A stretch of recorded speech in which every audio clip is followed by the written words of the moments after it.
A forgotten cane points to a darker truth. Welcome to Wolfe's Casebook. I am your host, Enigma. Drop a comment sharing where you're watching from. I love seeing this community grow. Into the mystery we go. If you want to know how a day gets ruined at West 35th Street, don't look for a gunshot or a screaming dame. Half the time it's something smaller, like a bell rung 3 minutes before Wolfe's beer, or a person who doesn't understand that 9:30 to 11 is 9:30 to 11 and not whenever I feel inspired to walk in. This one started with a cane. It was a Tuesday, the kind New York manufactures by the thousand. The air a little damp, the traffic outside a little mad. Fritz humming something Austrian in the kitchen that sounded like it ought to come with sausages. I was at my desk in the front room with a stack of invoices that needed signing and a typewriter that needed mercy. Wolfe was upstairs with the orchids, probably making them blush by staring at them. At 10:45, the doorbell rang. That alone isn't criminal, but in this house it's provocative. I looked at the clock, sighed in advance, and went to the hall. When I opened the door, there wasn't anybody there. I don't mean nobody in the doorway like a nervous client who backs down the steps when he sees you. I mean empty stoop, bare sidewalk, no hat, no coat, no legs retreating. For a second I thought maybe I'd finally snapped from too much columnar arithmetic. Then I saw the cane. It was leaning against the brownstone rail, right where a man standing at the bell would set it if he had a spare hand, and an old habit. It wasn't some dime store stick. It had weight and dignity. Ebony shaft, silver band, curved handle that looked like it had been polished by years of palms attached to good suits. The tip was still wet from the sidewalk. Whoever left it had walked in the rain and didn't want to track the city into our foyer. I stared at it like it might grow a face and explain itself. It didn't. So I picked it up. It was warm. That's a funny detail, and I didn't decide to remember it because I'm romantic about canes. It was just warm enough to say it had been in someone's hand less than a minute ago, which raised a question I didn't like. I carried it inside, closed the door, and stood there with a thing like a waiter who can't remember which table ordered the soup. "Fritz," I called. He appeared from the kitchen doorway, broad as a wardrobe and calm as a monastery. "Yeah, Archie." "Did you hear the bell?" "Of course." "Did you see anybody on the stoop?" He was polite enough to look surprised at my question, but too honest to fake confusion. "No, I was cutting parsley." "Maybe our bell is haunted," I muttered. He came to the hall, saw the cane, and made a precise face. Fritz doesn't do drama, but he respects good craftsmanship. That is not inexpensive.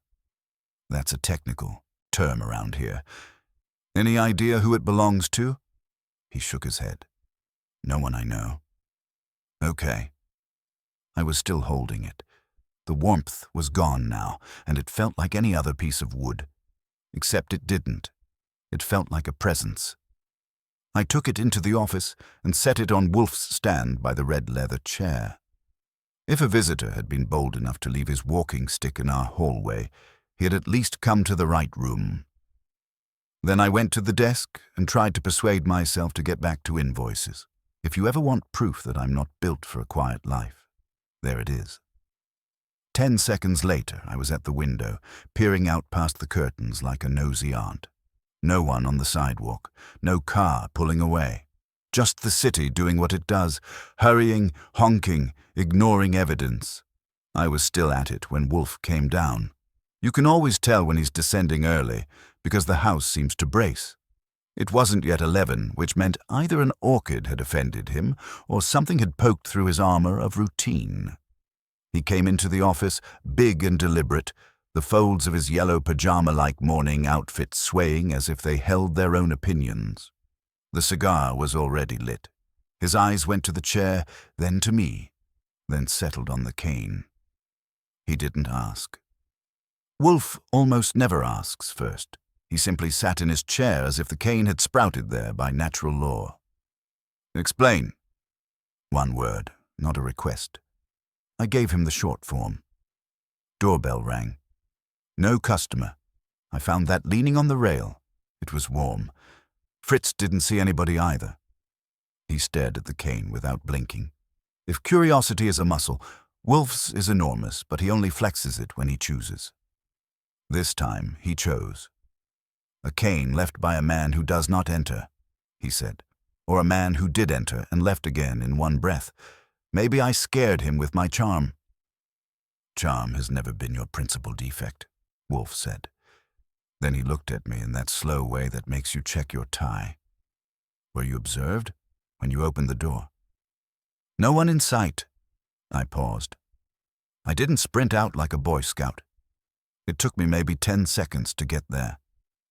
10 seconds, he repeated, like he was rolling a pebble around his mouth. I shrugged. Unless the guy teleported or dove into a sewer, he was gone. Wolfe's fingers made a slight steeple over his stomach. The cane indicates age, infirmity, or affectation, yet it is left by someone who disappears in 10 seconds. Interesting. Maybe it's a message. Possibly. If so, it is impertinent. He glanced at the clock. Also badly timed. That was the cue. Fritz would bring beer at 11. Nothing interrupts that without consequences, including canes with phantom owners. Wolfe leaned forward a fraction and touched the silver band. It was engraved. Not something flowery. Not a dedication. Just initials. ELV. He read them aloud. ELV, any bells for you? Not unless it stands for Extremely Lazy Visitor. It doesn't ring a bell in my head either. I picked it up, turned it. The craftsmanship was clean and old world. The handle had the faintest nick on one side, as if it had been dropped once and never forgiven itself. Wolfe sat back. You will take it upstairs to Mr. Kramer. That's your opening bid? Hand it to the cops? I did not say to hand it to the police. I said to take it to Mr. Kramer. There is a difference. He said it with the mild contempt he reserves for obvious points. If a cane has been left here as signal or confession or warning, I do not choose to be implicated by proprietorship. Furthermore, Inspector Kramer's instinct for inconvenience is admirable. It will keep this from fermenting at our door. I stared at him. You want me to lug it to the precinct because someone played drop the stick on our stoop?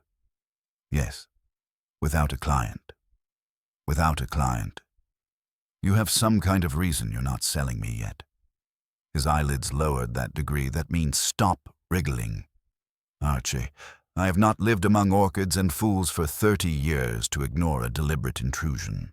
Someone has used our bell, our stoop, and our time. Either he is a madman or he intends to make himself known. I prefer to dictate the sequence. You prefer to dictate everything. Indeed. The doorbell rang again. Not the same impatient buzz of a passerby mistaking our house for a dentist. This was a firm, respectable press, as if the finger belonged to a man who wore gloves and didn't apologize for it. Wolfe didn't look at me. That will be him.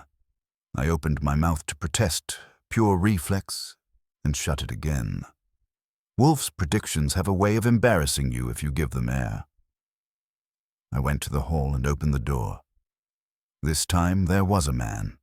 Middle-aged, not old enough for the cane to be mandatory, but not young enough to carry an alibi on his face. Tall, narrow, with a raincoat that had never met a bargain rack. His hat sat on a head that was thinning without surrendering. His eyes were a dull gray that said he had spent his adult life looking at rooms for exits. He didn't step in. He looked past me into the hall as if waiting to be invited by an invisible rule book. Mr. Goodwin? He asked. That depends on who's asking. I'm the fellow with the open door. He gave a thin smile.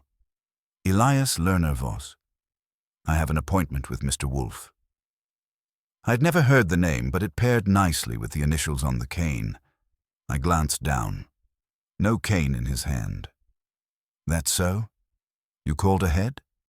I did not. I had hoped Mr. Wolfe might see me. Hoping and schedule are enemies in this house. But come on in. I stood aside.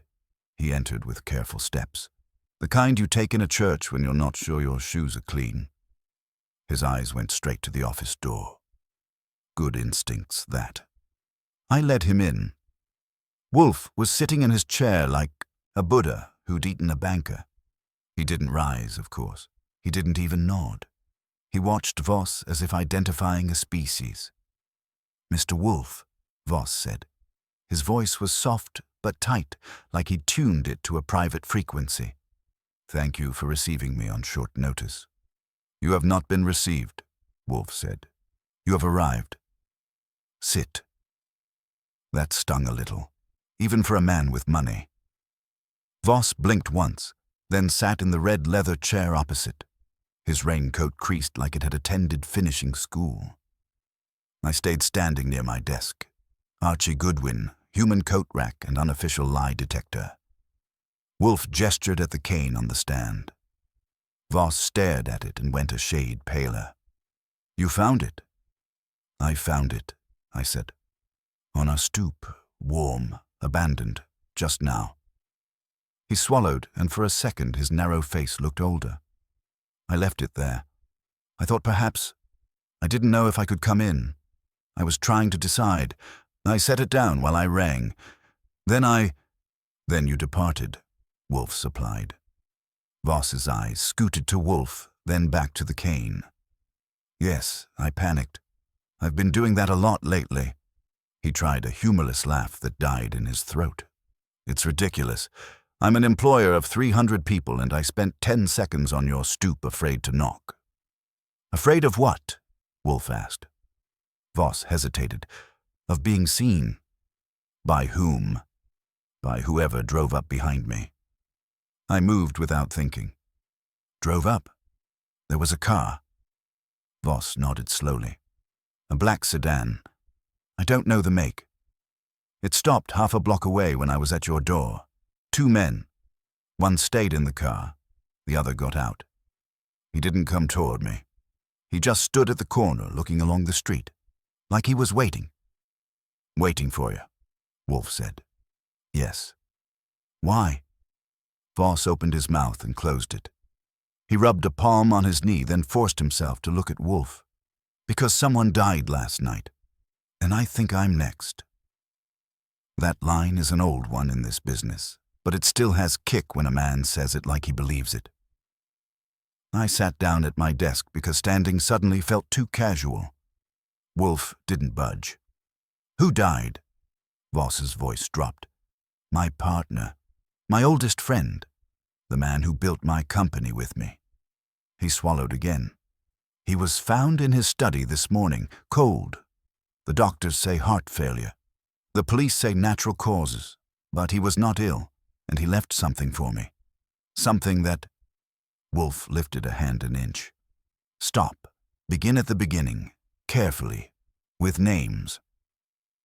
Voss drew a breath like he was about to step into deep water. His name was Carlton Hale. We ran Voss and Hale Consolidated together.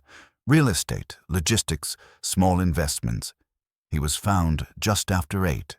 I'd been with him until nearly midnight. We were in his house on Riverside Drive. There was an argument. Not violent, but final. He looked at the cane again as if it might give him courage. When I left, he was alive. This morning, he was dead. And when I reached my office, there was this cane waiting on my chair. Mine, the one I'd left here. I frowned. How would it get from our stoop to your chair? "That," he said softly, "is what scares me." Wolfe's eyes had narrowed, not with suspicion, but with focus. "You claim that you left your cane on my stoop less than an hour ago, yet you found it at your office afterward." "Yes." "That is impossible." "I know. Then it is false." Voss flinched. "I'm not lying. Or you are wrong." Wolfe's voice was even. He was not accusing. He was sorting. Voss shook his head hard. "No, I left this cane on your rail. I knew I'd done it. I turned to go. I saw the sedan. I walked away. I did not come back for it. I went straight to my car and drove to my office. And when I walked in, there it was, as if someone had beaten me there, carrying it in their hands. Wolfe looked at me. That meant, note the cane, note the man, note the time, and note your own pulse. I nodded minimally because it was not the moment for chatter. Wolfe returned to Voss. Why do you believe Mr. Hale did not die naturally? Because he was frightened before I left, and because something was missing. He hesitated. A document. Wolfe waited. Voss said it with effort. A contract file, one he said he would destroy after we finished our discussion. I didn't see him destroy it. This morning his safe was open and the file was gone. His secretary swears she never handled it. The housekeeper swears she didn't go near the study. And someone has been following me since dawn. He leaned forward, and his grey eyes burned a little now. Mr. Wolfe, I came because you are the only man I know who can solve something without leaving his chair. I need to know what Carlton was afraid of. I need to know who took that file, and I need to know why my cane is moving faster than I can.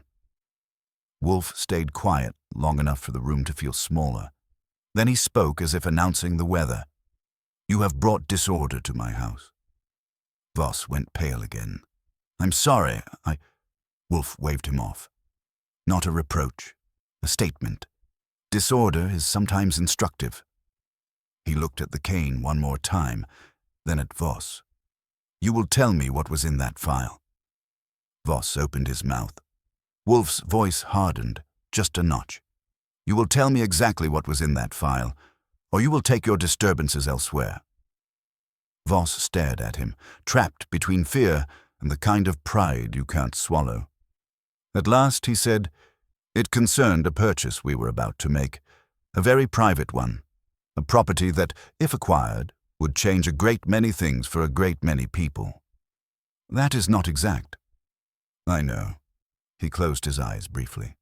But if I say more, I may be dead before you finish your beer. Wolfe said, then you will be dead, without my assistance. There was a beat of silence that had teeth. I don't know if Voss came to that house thinking he could manage Wolfe by withholding pieces.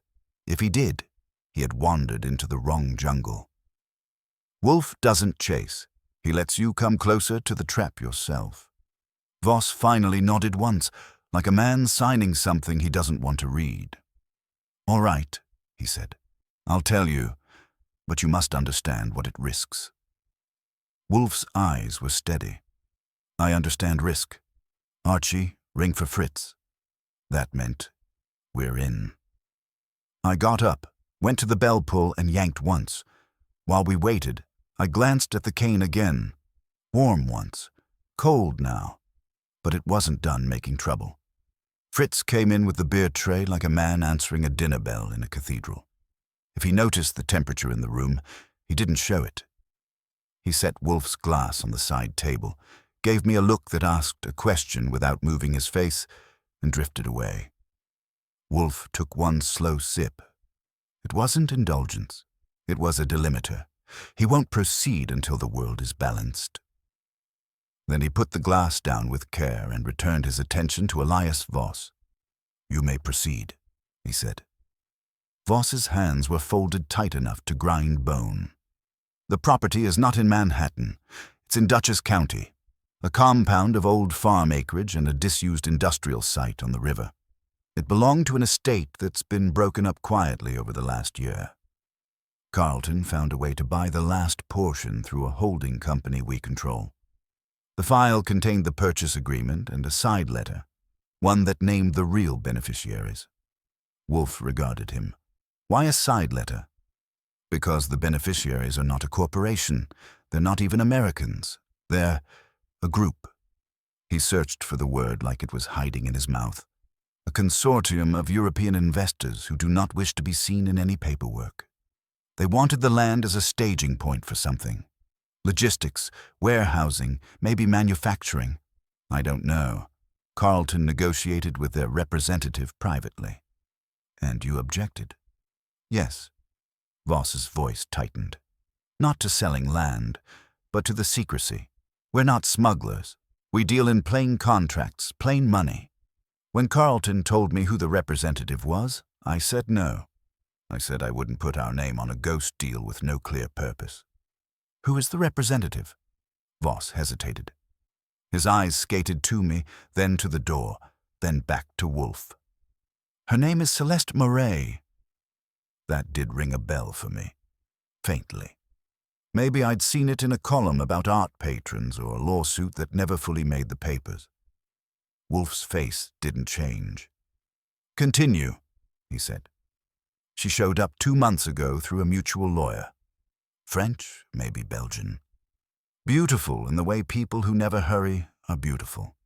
She paid for dinners and never asked for receipts. She spoke to Carlton like he was a man she'd been waiting for. I met her once, for 15 minutes. She said all the right things and none of the useful ones. Did she threaten you? No, she didn't have to. Carlton was comfortable with her. Too comfortable. Voss's throat worked. Last night I went to his house because he called me. He said he'd decided to go through with the purchase, with or without me. I told him I'd dissolve our partnership before I signed that side letter. We argued. He was angry but not wild. Then he stopped, swallowed. Then he said something I can't get out of my head. Wolfe waited with that maddening patience of his. Voss said, Elias, you're seeing ghosts where there are only people who want what they're owed. Celeste isn't the danger. The danger is already in the house. He stared at Wolfe, the way a man stares at a doctor who's about to cut. Then he told me to leave. I did. I was angry, and I was tired. I drove home. This morning he was dead. Did he mention anyone else by name? Wolfe asked. No. Did he say why the danger was in the house? No, not directly. But he was looking toward the hallway when he said it, as if he expected someone to appear. I thought he meant the people behind Celeste Moray. Yet you did not phone the police. Voss gave a helpless shrug. To say what? That my partner had a bad feeling? He was healthy. He was a hard man. He did not panic. I assumed it was nerves. I assumed the argument rattled him. Now I don't assume anything. Wolfe nodded once. Not a cent, but receipt. The file. Where was it kept? In his safe in the study. Who knew the combination? Carlton. His secretary, maybe. I don't think she had it, but she could have. I mean... He rubbed a hand over his face. Her name is June Avery. She's been with him 10 years. She's loyal. That is not a synonym for innocent. I know. He looked sick for a second, then recovered. There's also his housekeeper, Mrs. Dugan, and a new driver he hired last month. Lou Rizzio, ex-cop, strong shoulders, no patience. Carlton liked him, said he was discreet. And Celeste Moray. Yes. And perhaps the European investors or their agents, Wolfe added. Voss nodded. And whoever was in that sedan this morning. I said, describe them. Voss blinked at me, a little startled to be questioned by the help. The man who got out was tall, broad, wearing a cap. The kind of face you forget on purpose. He didn't cross the street, just watched. The driver stayed inside. I couldn't see his face. Any plates? I asked. No, they were angled away. It may have been nothing, but then the cane... Let us be precise. Wolfe's voice was calm, but it trimmed the air sharp. You left your cane on my stoop. You then drove to your office and found it on your chair. Yes. Your office is where? Madison Avenue, 49th, 12th floor. How long does it take to drive there from here at this hour? 15 minutes if you find a gap. 20 if you don't. And you found your cane on your chair when you arrived? Yes. Was your office locked when you entered? Yes. I have a private suite, a receptionist outside, but my door locks. Had anyone else been there before you? No, June Avery had not come in yet. My assistant, Mark Freeling, was in the outer office, but he didn't enter my suite. Wolfe's eyes were half-lidded now. And your cane was upright on your chair? Exactly so. Wolfe was quiet again. It was not a dramatic silence, no chest-thumping thunder. It was like watching a big machine settle into its gears. I ran the scene in my head as he did. Doorbell, warm cane, empty stoop. Voss on the sidewalk with a black sedan half a block away.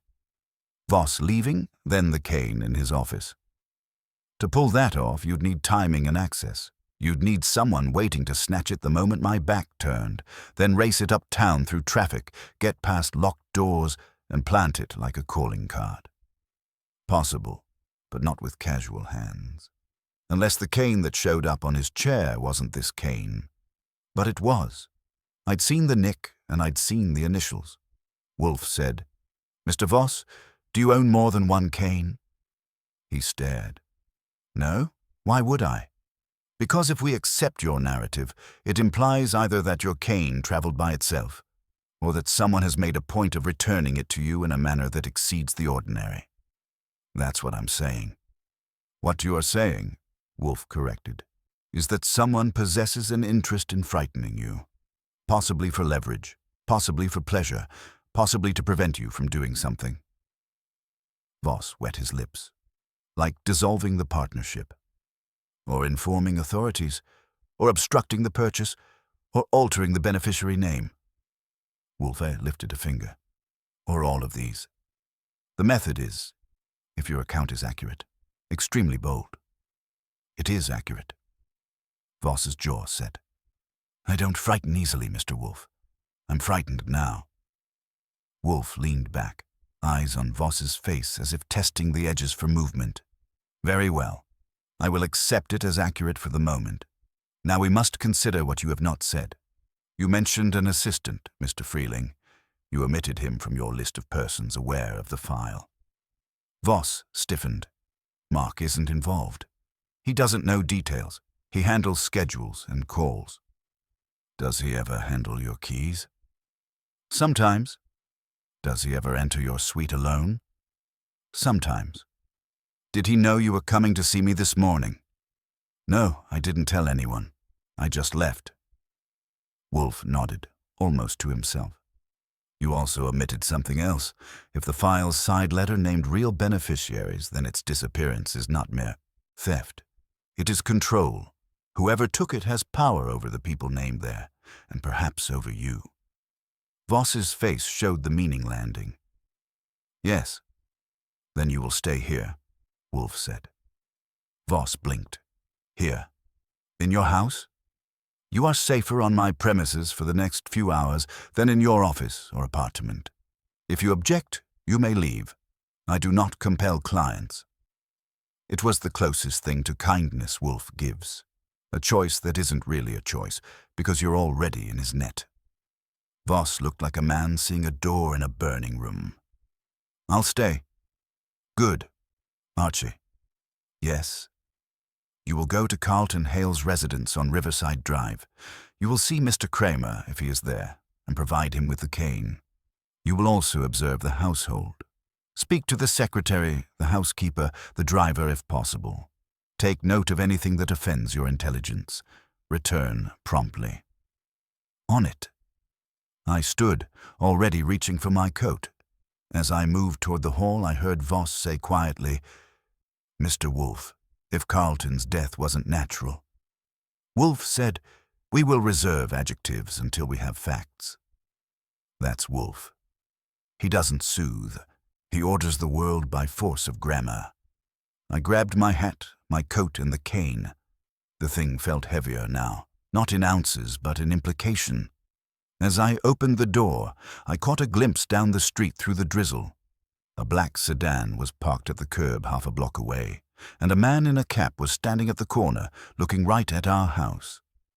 I don't claim to be a hero, but I also don't claim to be blind. When you see a black sedan with a stage prop of a man at the corner staring at your employer's front door, you don't stroll out whistling. You take inventory. The sedan was the kind that tries to look like nothing. No chrome, no personality, just a big black idea parked in the rain. The man at the corner had the cap pulled low and his hands in his pockets. He didn't move when I stepped onto the stoop. Not a flinch, That told me he had either nerves made of asbestos or orders that didn't allow flinching. I set the cane against my leg, turned to lock the door, and let my eyes skate the street as casually as I could manage. A delivery truck growled past. 2 women under one umbrella hustled by. Nobody else looked the least interested in me. The man at the corner was interested, but in a way that preferred distance. I walked down the steps and started along the sidewalk toward 9th Avenue, not toward him. If you head straight for the watcher, you announce you've seen him. If you ignore him, you invite him closer. I split the difference by going about my business while watching reflections in wet windows. At the corner, he hadn't moved. When I passed the cross street, I angled a glance. Still there, still looking. The sedan's driver remained in place behind the wheel, a vague silhouette that might have been a hat or might have been a headrest. Okay. So Wolfe's brownstone had grown a tail. I kept walking another half block, turned into a little coffee shop, and took a table by the window. I didn't want coffee, but I wanted a mirror. The waitress gave me the kind of look a man gets when he orders nothing but a cup and sits with a cane he doesn't need. I drank half the cup anyway. It tasted like it had been boiled in a sock. Through the glass, I could see the corner clearly. The man stayed put for maybe 2 minutes, then strolled slowly past the shop, not glancing in. That's a trick for amateurs. A pro doesn't try to look casual unless he knows someone is watching. He walked on, crossed the avenue, and disappeared behind a bus. The sedan did not move. I paid, left a coin that reflected my mood, and stepped back into the rain. If the sedan stayed parked, it meant they were waiting for someone else at our house, meaning Voss, or they were staking out Wolfe and me. Either way, I wasn't going to stand on the street to let them take my portrait. A cab was coming in my direction, and I lifted a hand. I'm not proud about it. I'm practical. The driver pulled over. I got in and said, "Riverside Drive, 89th. Make it neat." He nodded and pulled out. And in the side mirror, I watched the black sedan. It hesitated. Literally, the brake lights flickered like a thought, and then it slipped into traffic behind us. That was almost kind of them. Confirmation is useful. I settled back and used the cane as a prop, rotating it slowly. The initials ELV flashed faintly in the grey light. If someone was trying to needle Voss, they were doing it with theatre, and theatre always has a backstage.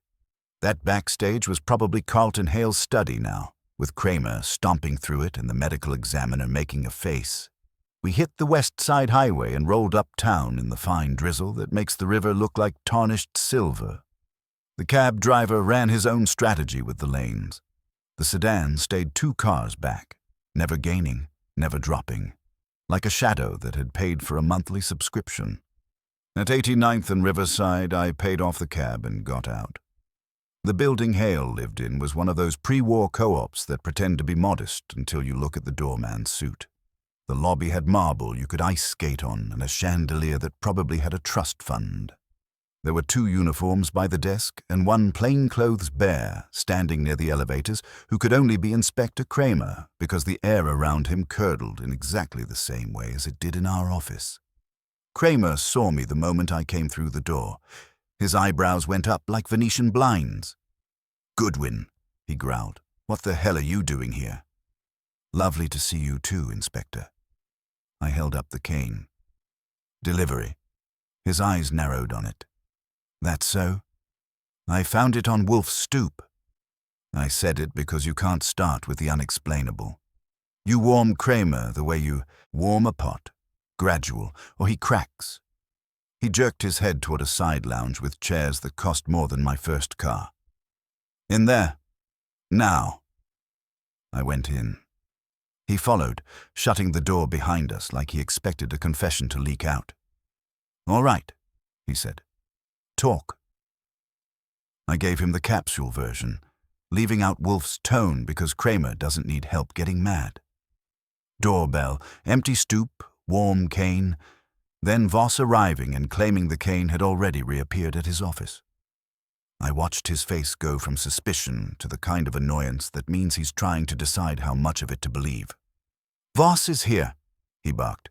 "He's at the brownstone, on Wolfe's sofa, making peace with his nerves." Kramer blew air through his nose. "Figures." Hale turns up dead and Voss runs to Wolfe. What did Wolfe say? That he'd reserve adjectives until he had facts. Yeah, that's him. Kramer took the cane from me, turned it in his big hands. "You think this has something to do with Hale?" "I think everything has something to do with Hale today." He grunted. "Hale's doctor says natural causes. Me says heart failure, no sign of struggle. But there's a safe open and a file missing. Voss already tell you that?" "He did. He also mentioned a Celeste Moret." Kramer's eyes sharpened. "You got that name from Voss?" "Yes. I was hoping you wouldn't," he muttered. "She's already on my list. She was here half an hour after the body was found, raising hell about being locked out of the study. Girlfriend. Business associate, according to her, and she's got papers to prove she was negotiating some land deal with Hale." He snorted. "She's smooth, Goodwin. Too smooth. The kind that makes you feel underdressed even when you're not."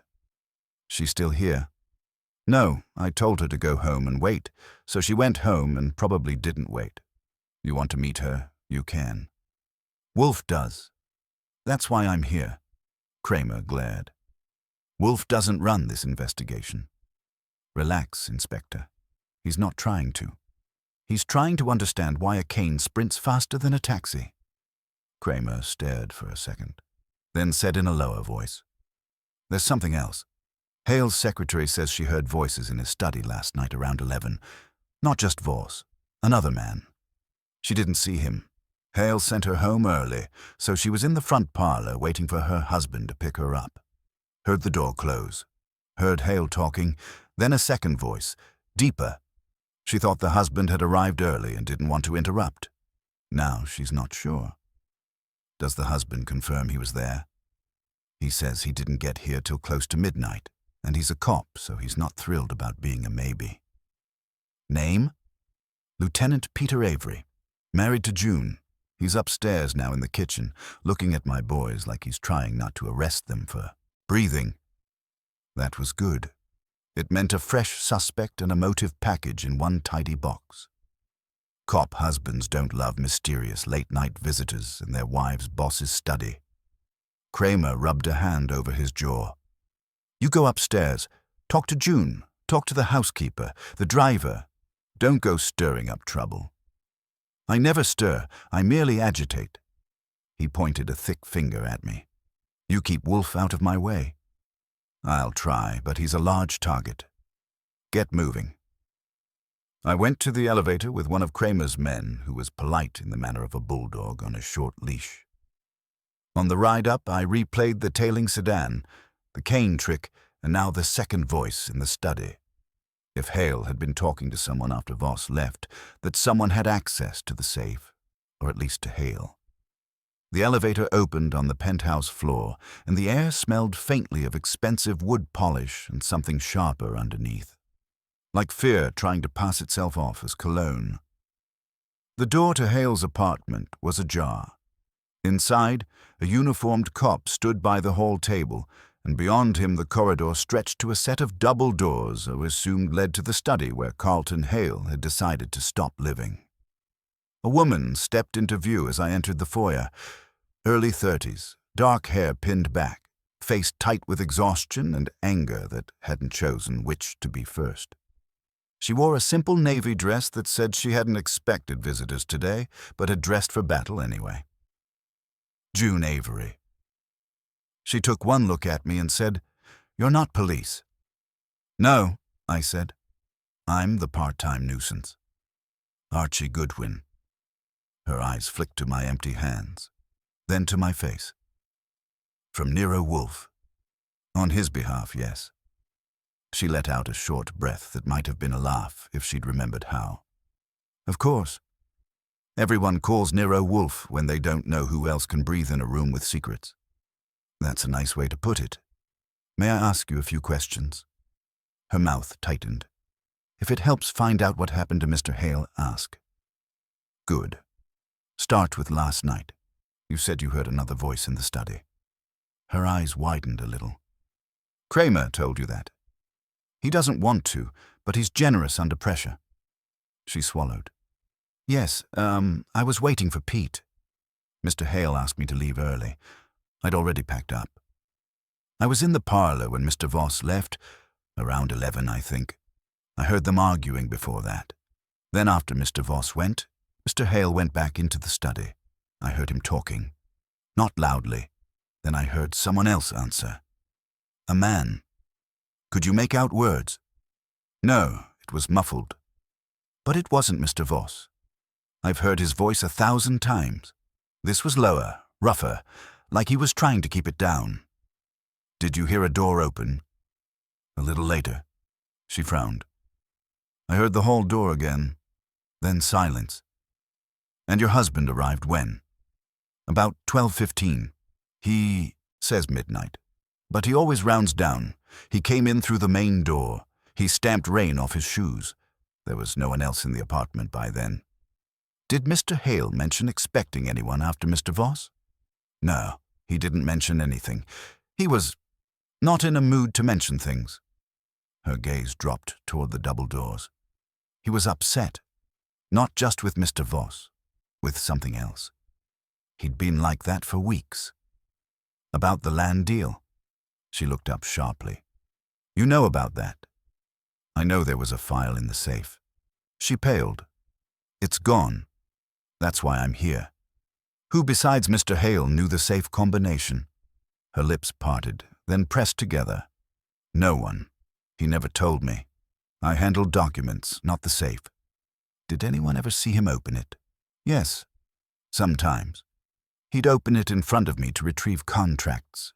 I never watched closely. Could you have learned it anyway?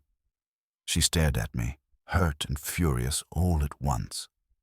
Are you accusing me? No, I'm accounting for possibilities. We all have to do that today. She looked away, blinking hard. If you want to accuse someone, accuse Lou Rizzio. The driver? Yes. Mr. Hale hired him a month ago out of nowhere. He said Lou had done him a favor years back. Lou was always hovering, always listening. He knew too much for a driver. Last night I saw him in the hallway outside the study after Mr. Voss left. Did he go in? I don't know, but he was there, and this morning when I came in and found Mr. Hale, her voice caught. She steadied it. I called Lou first, before the police. He didn't answer. He still hasn't called back. That was useful. A missing driver is almost as good as a confession, unless you're unlucky. Does Lou have a key to the apartment? Yes. Does he have a key to the study? No, but he could be let in. By Mr. Hale? She nodded, eyes shiny now. Yes, if Mr. Hale trusted him. And did he? She hesitated. He trusted the idea of him. I liked that line less than I liked its accuracy. I said, where is Lieutenant Avery now?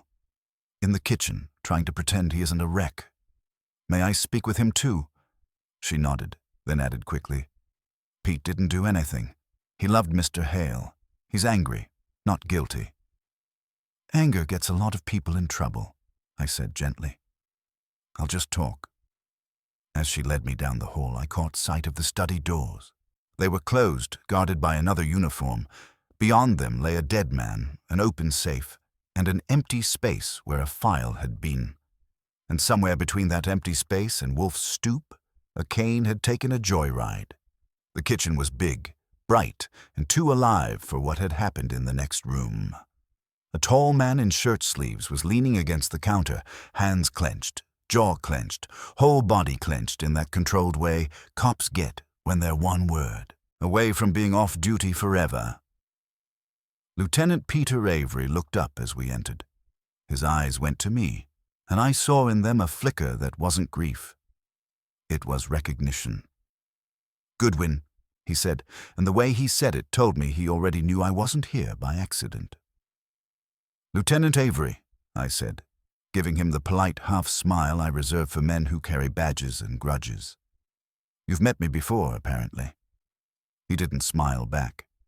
"Once. 2 years ago. You and Wolfe got a kid out of a false confession.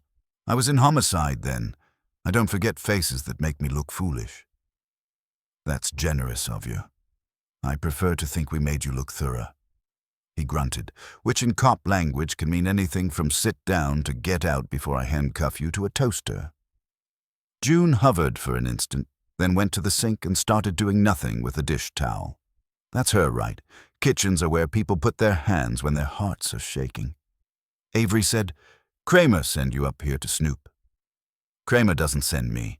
He tolerates me. I'm here because a file is missing and a cane is traveling faster than cars." His eyes narrowed just a fraction. "A cane? Long story. We'll stick to the shorter one for now." I pulled out my notebook. "June said you arrived last night around midnight." "About that. I was coming off shift, raining like the devil. I called her from the car at 11:30. She didn't pick up. I figured she was still in Hale's apartment. I got here 12:10, 12:15. Did you see anyone leaving or arriving when you came?" "No." He leaned forward. "But I did see something odd. The doorman said a driver, Hale's driver, Lou Rizzio, left around 11:45. Fast. Almost ran past the desk. That was after Voss went." "Did the doorman describe his mood?" Avery's mouth tightened. "He said Rizzio looked angry. Not scared. Like he'd gotten told no." That tracked with June seeing him in the hall. A guy hovering outside a study door isn't there to admire wallpaper. I said, "What about Celeste Moret? You met her." He looked away a second, then back. "Who told you that name?" "Voss. And now it's Kramer's favorite headache. Moret was here last night." His voice went blunt, the way it gets when a man is forcing himself to say something he doesn't enjoy. "Not late, early evening. I came by around 7 to pick June up for dinner. Hale had asked her to stay. I waited in the parlor 5 minutes. Moret came out from the study, all perfume and silk. She nodded to me like I was furniture and left. Hale said she was a client. That was it." "So you saw her?" "Yeah. I also saw Hale's face after she left. He looked unsettled. I asked June later. She said he'd been like that for weeks." June pressed the towel too hard and said quietly, "Pete." He ignored that, so I did too. He was boiling and needed to vent somewhere that wasn't the nearest wall. "Did Hale ever mention Rizzio to you?" I asked. He said he'd hired an ex-cop to drive, thought it'd make things simpler. I didn't like it. Ex-cops who drift into private employment for rich men usually do it because they're good at quiet trouble. "Did you know Rizzio?" Avery shook his head. "I looked him up this morning. NYPD 10 years, forced out for excessive force complaints. Nothing criminal that stuck. He's got friends still on the job." That's another way to say he has roots into places other men don't. "You say you called June at 11:30, I said. She didn't answer. He exhaled hard. She was probably in the elevator, or in that damned parlor hearing voices while I was stuck on a wet highway. "Voices," I echoed gently. She heard another man in the study after Voss left. Avery's jaw twitched the way a clenched fist twitches when it wants to open. "I know. She told Kramer. She told me. I don't like it." "Did Hale ever have late-night meetings without warning?" "Sometimes. He had pals from finance and politics, the kind who don't book appointments through secretaries, but June usually knew if he was expecting someone. And last night she didn't." "Right." I wrote a line. "Did you ever hear Hale talk about being in danger?" He stared at me. "No, but he was worried. Not scared like a victim scared. Angry, worried, like someone was trying to push him." "Push him where?" "Into signing something." He looked toward the hallway with disgust. "That land deal. I don't know details, but I know pressure when I see it." June spoke from the sink, still not turning. He wouldn't tell me details either, only that it would Settle some accounts. Avery shot her a look that wanted to be protective and came out sharp. He was using you to vent, Junie. That's all? Maybe. But he wasn't a man to vent for nothing. I let that hang while their marriage handled itself. Then I said, Lieutenant, you were a cop in homicide. You know how this looks. An argument between partners. One partner dies within hours. A file is missing. Another voice is heard. A driver storms out. That's a lot of smoke. Avery's eyes flared. You think Voss did it? I think if I start thinking, I'll go too far. I'm collecting facts. I met his stare. But yes, Voss is a possibility. Everyone is, until they're not. He pushed off the counter and paced once across the tile, then back. I don't buy Voss for murder. He's nervous, not violent. Hale was the violent one between them, and even he wasn't a killer. If Hale's dead, it's because someone wanted what was in that safe. Which brings us to motive, I said. What do you think was in that side letter besides beneficiary names? Avery stopped pacing. I don't know, but Hale told me something last week. That stuck. He said, Peter, you ever notice how rich men get killed over poor men's money? I asked what he meant, and he said, nothing. Ignore me. You don't say that if nothing's chewing you. I nodded, slow. He was expecting trouble, and he hired Rizzio, maybe because he thought muscle would deter it.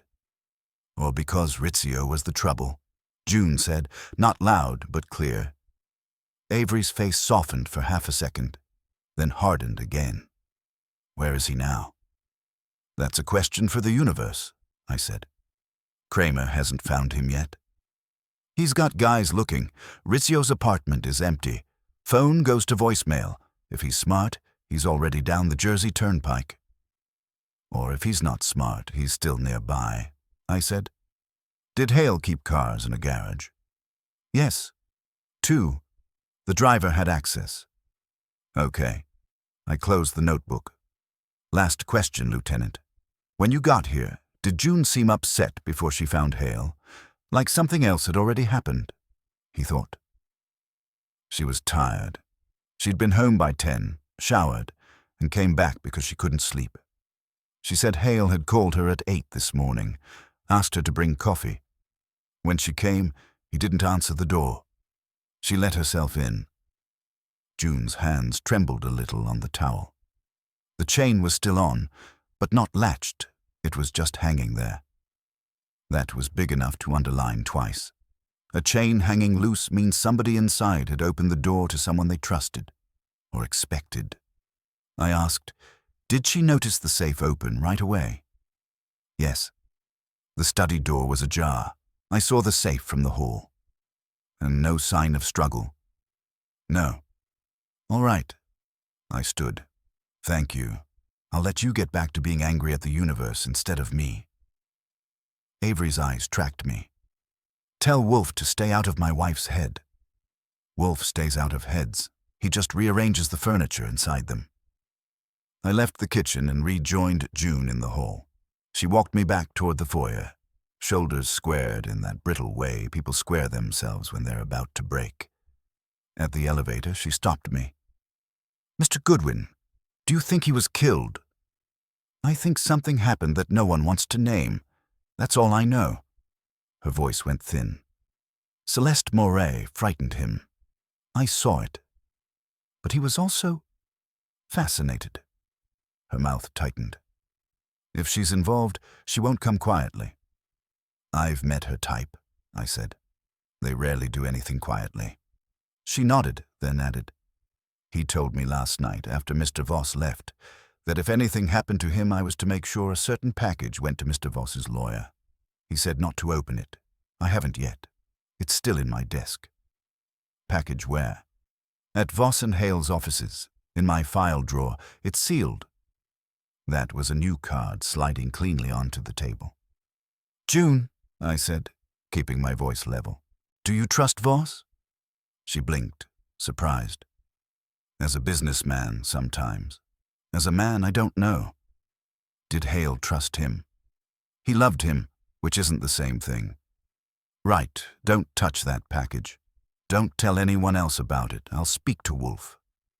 Her eyes widened. I shouldn't tell Kramer. Not yet. Let us see what it is first. I offered a steady look.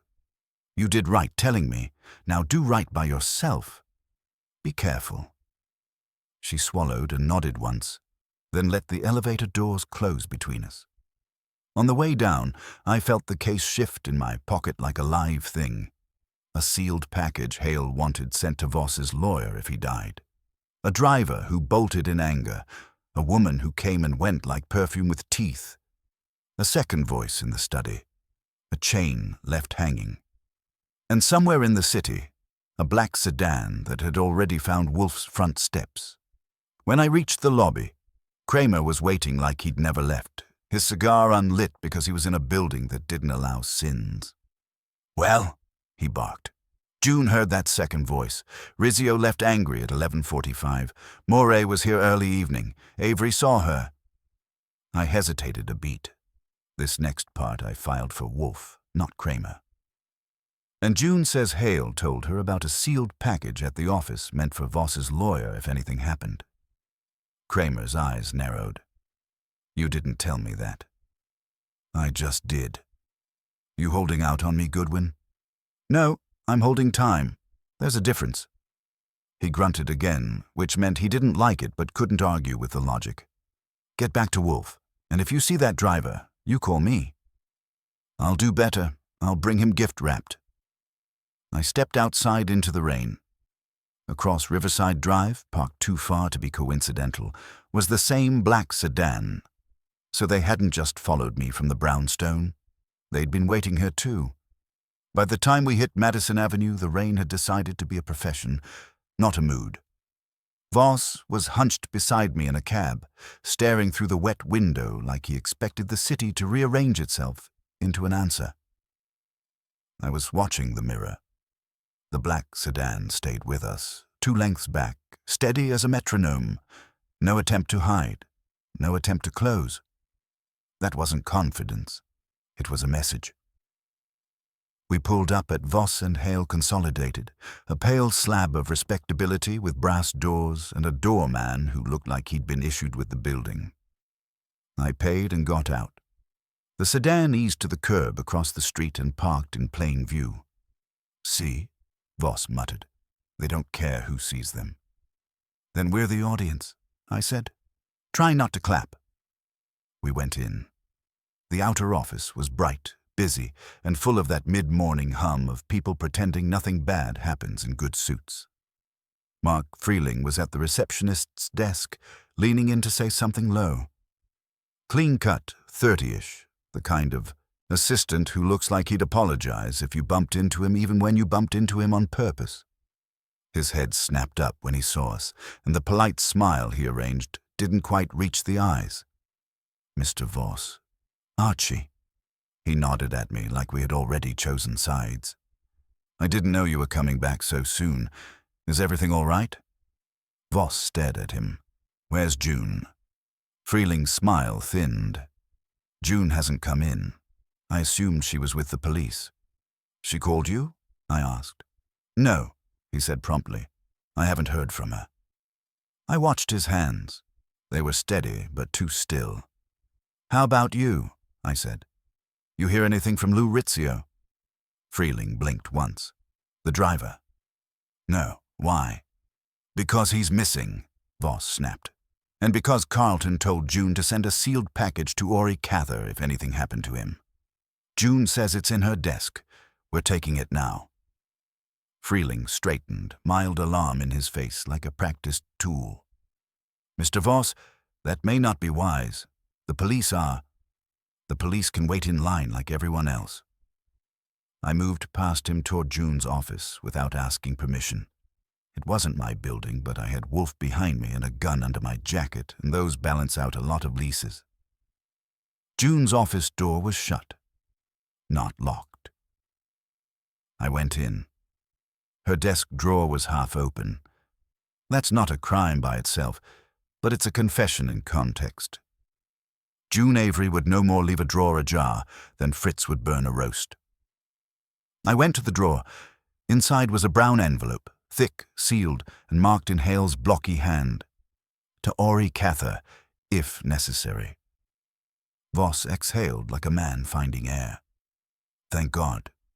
Not yet, I said, and slipped it into my inside pocket. Behind us, Freeling had followed in. He stood in the doorway, one hand on the jamb as if holding himself up. You shouldn't take that, he said softly. What, the envelope? I asked. Or the facts in it? He swallowed. Mr. Voss, Carlton's death is confusing, if there are legal materials. There are, Voss said coldly. And they are mine. Freeling's eyes flicked to my pocket. It was a small movement, but it was a dog looking at a steak. From the outer office came a sudden stir, the receptionist's voice lifting, a quick step, then the elevator dinging. I turned. 2 men entered.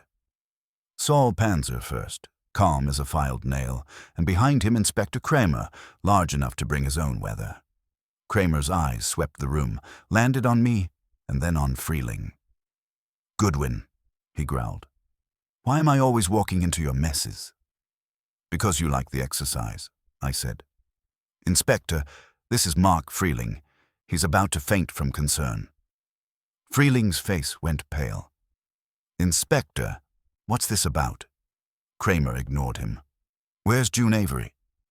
Not here, I said. Her drawer's open, though. Kramer's jaw tightened. We just found her. She's downstairs in the building lobby. Shaken up. Says someone tried to keep her from coming up. Says a man in a cap approached her on the sidewalk, told her to forget the envelope, and pushed her toward a cab. She broke loose and ran inside when the doorman yelled. Voss lunged forward. Is she hurt? Not physically. Kramer's eyes narrowed at Freeling. She says the man in the cap had a voice she recognized from last night in Hale's study. Freeling opened his mouth in something that might have been protest. Nothing came out. Saul said quietly, The sedan is registered to a shell company. The man in the cap came from this building. He went back to the sedan when you entered. My guess is he's still across the street waiting for a signal. Kramer pointed at Freeling. You're coming with me. Freeling found his voice then, thin and indignant. This is insane. I've done nothing. I've been at my desk all morning. That's the first fact I want to talk about, I said. Let's head back to the brownstone. You'll be more comfortable there, and so will Wolfe. Kramer glared. Wolfe doesn't run my cases. Today he might, I said. Either way, he's already in it. Freeling stared at me with a kind of shocked hatred that had been hiding under 10 years of polite smiles. That was the moment I stopped wondering. We took Freeling down and across to Wolfe's place with Kramer's men doing the shepherding. The black sedan, seeing its capman escorted into a police car, tried to roll away, and Saul stepped into its path with the unhurried confidence of a man who knows most civilians don't want to add assault charges to their mourning. The driver bailed and ran 2 blocks before Kramer's boys picked him up. When they dragged him into the brownstone an hour later, he turned out not to be a mysterious stranger at all. It was Lou Rizzio. Ex-cop shoulders, impatient mouth, the deep voice June had heard. By 3 o'clock, Wolfe's office was full in the formal, unpleasant way he likes. Voss on the sofa, pale but firm. June Avery in the red chair, eyes tired but steady. Lieutenant Avery standing behind her like a human shield. Celeste Moret sitting elegantly upright at the edge of another chair Fritz had brought in, looking as though she'd wandered into a debate and intended to win. Mrs. Dugan, the housekeeper, stiff and shaken. Rizzio sulking in a corner with a policeman behind him. Freeling seated where I could see his hands. Kramer planted beside Wolfe's desk with the expression of a man trapped at a music recital. Wolfe let the room settle, then said calmly, We are assembled because Mr. Hale is dead. A file is missing, and certain persons have been industrious in their deceit. We will now remove the deceit. Nobody spoke. Even Moray was quiet. Wolfe has that effect when he decides to use it. He looked at June. Miss Avery, you heard a second man in the study last night after Mr. Voss left. Yes. Did you recognize this voice? She nodded, swallowing. This morning, when the man tried to stop me outside the building. Yes, it was Mr. Rizzio. Rizzio started to speak. Kramer's man behind him pressed a hand into his shoulder. He shut up. Wolfe inclined his head. Mr. Rizzio was in the hallway last night. He left angrily just before midnight. He had keys. He had access.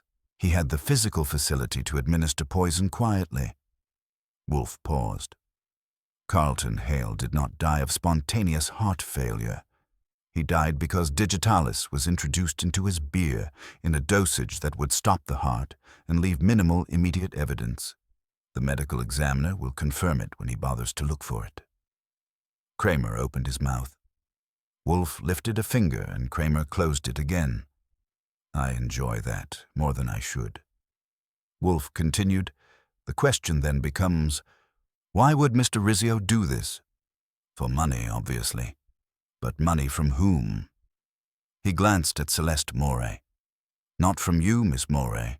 Your clients required the file to remain hidden. Murder that risks exposure is contrary to your interest. Moray's chin lifted. Thank you. Do not thank me. I'm not defending you. I'm excluding you. Wolfe's eyes moved on. Mr. Voss? Voss said tightly. I would never. I agree, Wolfe said. You are too invested in your own survival to indulge in murder. Also, you were not present after 11. He turned his gaze to Freeling. Mr. Freeling was present. Freeling's face had gone a stubborn, waxy white. This is absurd. Absurdity has been your tool, Wolfe said. You were the unseen second voice in the study? No, that was Rizzio. But you are the unseen second hand. You are the inside man who knew the file existed, who understood its leverage, and who could profit from delivering it to others. Freeling forced a laugh. I don't even know what file you mean. Wolfe gestured faintly at me. I took the brown envelope from my pocket and placed it on Wolfe's desk. He opened it with a letter opener, as if performing a minor surgery. Inside were two things. A photocopy of the missing side letter, and a short note in Hale's handwriting. Wolfe read the note aloud, not at length, just what mattered. Hale had discovered that Freeling had been in secret contact with a rival group tied to the Dutchess County property. Freeling had offered to sell them the side letter for a fee and to neutralize Voss's objections by fear. Hale wrote that he had confronted Freeling 2 days earlier, and Freeling had denied it but grown dangerously calm. Hale added that if he died suddenly, Freeling was to be considered culpable. Freeling stared at the paper like it was radioactive. He was paranoid. That's nothing.